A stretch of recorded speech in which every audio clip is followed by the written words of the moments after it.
आज दुनिया ना एक बहुत ही अजीब एक चौराहे पर खड़ी है। ऐसा लग रहा है कि सारे नियम बदल रहे हैं और जो पुरानी व्यवस्था थी उसे खुली चुनौती दी जा रही है। तो आज हम एक ऐसे पावरफुल पर्सपेक्टिव को समझने की कोशिश करेंगे जो शायद हमें ये देखने में मदद करे कि भविष्य आखिर किस दिशा में जा सकता है। चलिए इस पर जरा गहराई से बात करते हैं। जो युद्ध जीतता है वही स्पॉइल्स रखता है। मतलब जंग के बाद जो भी माल मत्ता होता है वो जीतने वाले का। ये सोच, ये विचार सदियों पुराना है ना? बड़ा कठोर।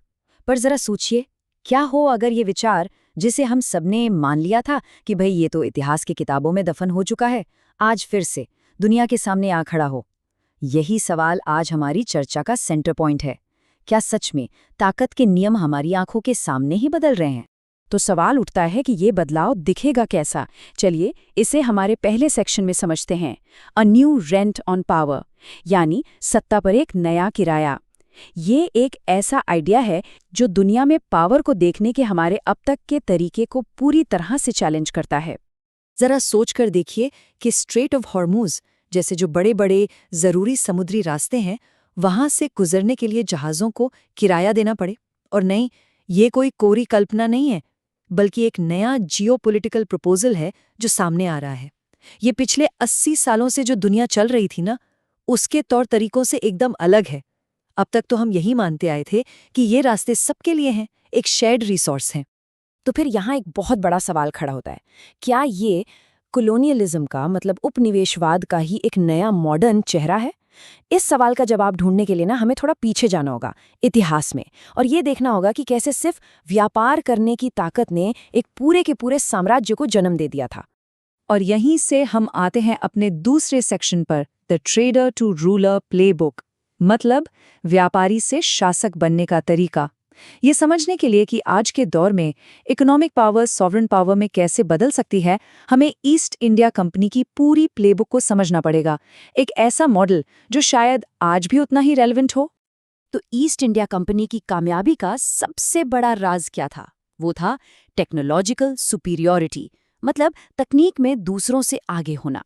उन्होंने बंदूकें और बारूद जैसी उस वक्त की एडवांस्ड टेक्नोलॉजी का इस्तेमाल किया, और इसी के दम पर उन्होंने भारतीय शासकों के सामने, चाहे वो बातचीत की टेबल हो या जंग का मैदान, हमेशा एक मजबूत बढ़त बनाए रखी।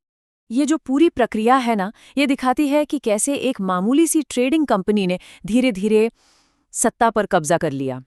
देखिए, शुरुआत हुई सिर्फ व्यापार से, स्टेप 1। फिर उन्होंने बेहतर तकनीक जैसे बंदूकें लाकर एक बढ़त बना ली, स्टेप 2। फिर मजेदार बात यह हुई कि उन्होंने वही तकनीक यहाँ के लोकल राजाओं को बेचना शुरू कर दिया, और बस यहीं से पावर का सारा खेल बिगड़ गया। जल्द ही ये जो व्यापारिक बढ़त थी वो जमीन पर कब्जा करने में बदल गई, और आखिर में एक कंपनी, एक पूरा साम्राज्य बन गई। ये कोई एक दिन में नहीं हुआ, बल्कि एक बहुत ही धीमी लेकिन सोची समझी स्ट्रैटेजी थी। और ईस्ट इंडिया कंपनी का यही हिस्टोरिकल एग्जाम्पल हमें आज के सबसे बड़े सवाल पर लाकर खड़ा कर देता है।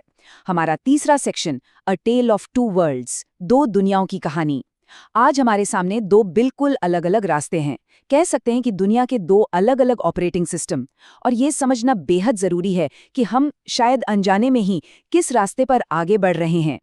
तो देखिए, हमारे सामने दो सिनेरियोज हैं। एक तरफ है 1945 के बाद की दुनिया, द पोस्ट 1945 वर्ल्ड। इसमें संकट आते हैं, क्राइसिस होते हैं, लेकिन आखिर में व्यवस्था वापस अपनी नॉर्मल स्टेट में लौट आती है।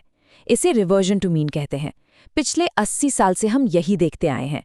और दूसरी तरफ है 1945 से पहले की दुनिया, द प्री 1945 वर्ल्ड। हजारों सालों का इतिहास गवाह है कि तब हर बड़ा संकट दुनिया को हमेशा के लिए बदल देता था। वो माइट इज राइट वाला दौर था, मतलब जिसकी लाठी उसकी भैंस। तो अब सबसे बड़ा सवाल ये है कि इन दोनों सिनेरियोज में से किसकी कितनी प्रोबेबिलिटी है और इससे जुड़ा रिस्क कितना बड़ा है। चलिए अपने चौथे सेक्शन में इसी रिस्क को कैलकुलेट करते हैं। अच्छा, अगर हम सिर्फ रीसेंट हिस्ट्री को देखें, मतलब पिछले 80 सालों को, तो सिनेरियो 1 यानी रिवर्जन टू मीन की संभावना बहुत ज्यादा लगती है ना? मान लीजिए 85%, शायद 90% भी लगता है कि चीजें ठीक हो ही जाएंगी। लेकिन, और यही इस पूरी बात का सबसे जरूरी हिस्सा है, यहाँ प्रोबेबिलिटी भले ही कम हो, लेकिन इसका इम्पैक्ट, इसका असर बहुत बहुत ज्यादा है। ये एक ऐसा रिस्क है जिसे हम अनदेखा कर ही नहीं सकते, चाहे वो कितना भी छोटा क्यों ना लगे। और इसीलिए ये बात हमेशा याद रखनी चाहिए। आप सिनेरियो 2 को चाहे कितनी भी कम प्रोबेबिलिटी दें, उससे कभी भी 0 मत मानिए। क्योंकि सोचिए, अगर दुनिया के हमेशा के लिए बदल जाने का 10% या 15% भी चांस है, तो ये एक ऐसा रिस्क है जिसे कोई भी नज़रअंदाज नहीं कर सकता। ये सब कुछ हमें हमारे आखिरी और शायद सबसे ज़रूरी सवाल पर ले आता है। Section 5, the worlds open question, दुनिया का खुला सवाल। ये सिर्फ कोई एकेडमिक डिबेट नहीं है, ये एक ऐसा अनसुलझा सवाल है जो आज इसी वक्त हमारी दुनिया का भविष्य तय कर रहा है। तो आखिर में सबसे बड़ा सवाल यही बचता है, रिवर्जन और रीस्ट्रक्चर। हम आज असल में किस दुनिया में जी रहे हैं?